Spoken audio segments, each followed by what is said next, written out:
कुबेर सिंह जी के 2 बच्चे थे, रश्मि और किशोर। किशोर बड़ा था और रश्मि छोटी थी। दोनों ही पढ़ाई में बहुत होशियार थे। कुबेर सिंह और रश्मि की मां कविता रश्मि को लेकर बहुत चिंतित थे, क्योंकि रश्मि ने अपनी शिक्षा पूरी कर ली थी। अब उसके लिए एक बेहतर रिश्ता खोजना था।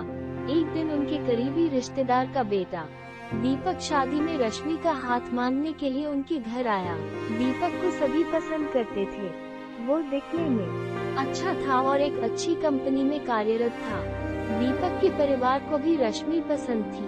फिर इन सब के बाद शादी की तारीख तय हो गई और किशोर के भैया और कुबेर सिंह शादी की सारी तैयारियां कर रहे थे, क्योंकि शादी नजदीक थी। सारी तैयारियां हो गई, शादी का दिन भी आ गया। किशोर रश्मि का हाथ पकड़कर मंडप में ले आया। रश्मि सुंदर गुड़िया सी दिख रही थी।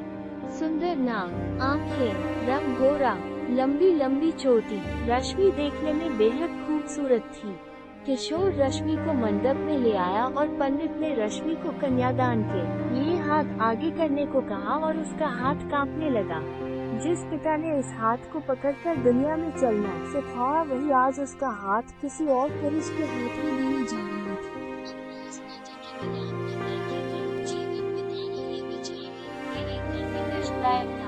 पिता ने उसका हाथ पकड़ लिया और उसके होने वाले पति ने नीचे से उसके हाथ को सहारा दिया।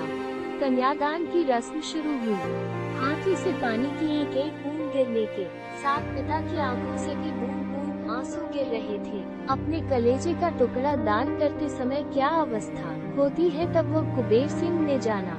वो रस्म खत्म हुई। पंडित जी ने कविता और कुबेर सिंह के हाथ में देव से भरा पर्दा दिया। उनके सामने बेटी और उसका पूरा ससुराल परिवार बैठाया और पंडित जी ने कहा, आज से आपकी बेटी उनकी हो गई। उनसे कहो कि उसका अच्छे से ध्यान रखें। कविता अपने मायके वालों के लिए एकदम पराई हो गई। उसकी आंखों में आंसू भर आए। रश्मि को 3 दिन की ट्रिप पर भी भेजना माँ के लिए कितना मुश्किल होता था, और अब उसको हमेशा के लिए दूसरे के घर भेज दिया जाए और उसके अपने ही घर का मेहमान बना दिया जाए, ये बात अब माँ को समझ आ रही थी। उस रस्म के बाद दूल्हा गेट पर आ गया। पंडित जी ने आवाज दी, लड़की के मामा का हाथ पकड़कर वो उस अंतर पाठ पर जा रही थी। सुबह उठकर एक साथ नाश्ता, फिर मस्ती, फिर मामी के हाथ का खाना और रात में मामा के गोद में सिर रखकर सोने वाली भांजी आज उस मामा को दूसरे के हाथ में सौंपी होंगी। ये सोचकर उसने अपने हाथ कस लिया और मंगलाष्टक प्रारंभ हो गए। भाई दूज के दिन बिना कुछ मांगे मिलने वाला गिफ्ट, एक साथ फोड़े हुए पटाखे, टीवी कौन देखेगा इस पर झगड़ा और दादाजी गुजर जाने के बाद उन दोनों का गले लगकर रोना। दोनों भाई बहन आज एक दूसरे को देख रहे थे। उतनी ही देर में मंगलाष्टक समाप्त हो गए। मंगलाष्टक समाप्त हो जाने के बाद रश्मि अपने आगे आने वाले नए जीवन को लेकर उत्साहित हो गई। रश्मि ने वरमाला पहनाई और अपने पति दीपक के पास खड़ी हो गई। रश्मि के सामने बहुत से लोग खड़े थे। कुछ आशीर्वाद दे रहे थे और कुछ पास होकर स्तुति कर रहे थे। फोटो के लिए उसकी सहेलियां आई। एक ने उसका हाथ पकड़ा, दूसरी ने उसका पल्लू अटका हुआ निकाला, तीसरी ने उसके आंसू पोंछे। हम घर रहने के लिए आ रहे हैं, आंटी को बोलना खाना खाने के लिए आएंगे। उसे एक कमरे की आवाज, एक दूसरे के अधिकार और वो दिन याद आ गए जब वे एक साथ रहती थी। अचानक पति दीपक ने कहा कि तुम चारों की तस्वीरें ले लो। मैं साइड में खड़ा हो जाता हूँ और वो चारों चेहरे हंसे खाने की कतार में। आज रश्मि माँ पापा से दूर दूसरे लोगों के साथ बैठी थी। खाना खाने के बाद पंडित जी ने गौरी हार की पूजा करने के लिए बुलाया। रश्मि ने वहाँ मन से पूजा की। माँ ने रश्मि की झोली भर दी और अनीता आंटी ने कहा कि आप पीछे मुड़ना मत। रश्मि अचानक चौंक गई। वो आगे बढ़ने लगी।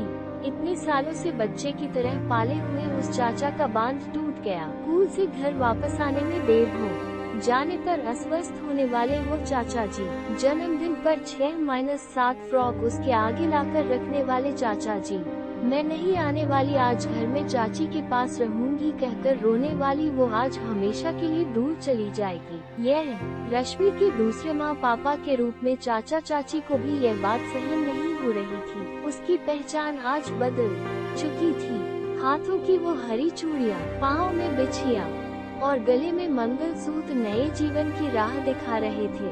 सास का हाथ पकड़कर रश्मि उस फूलों से सजी गाड़ी में दीपक के साथ बैठी। उस गाड़ी में खुशी थी और उस गाड़ी के बाहर खड़े सभी लोग आंखों में आंसू लिए उसे अलविदा कर रहे थे।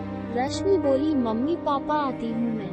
बहुत मुश्किल हुआ है अपने कलेजा अपने दिल हमने ये हाथों से बाहर निकालकर पराए हाथों में सौंपा और वो अपने कलेजे को अपने दिल को खुद के दिल से लगाकर रखेगा। फिर अभी हर माता पिता इस मुश्किल काम का सपना देखते हैं लड़की के जन्म के बाद से ही। दोस्तों, ऐसी कहानी सुनने के लिए हमारे चैनल को लाइक करें, शेयर करें, सब्सक्राइब करें। Thank you so much.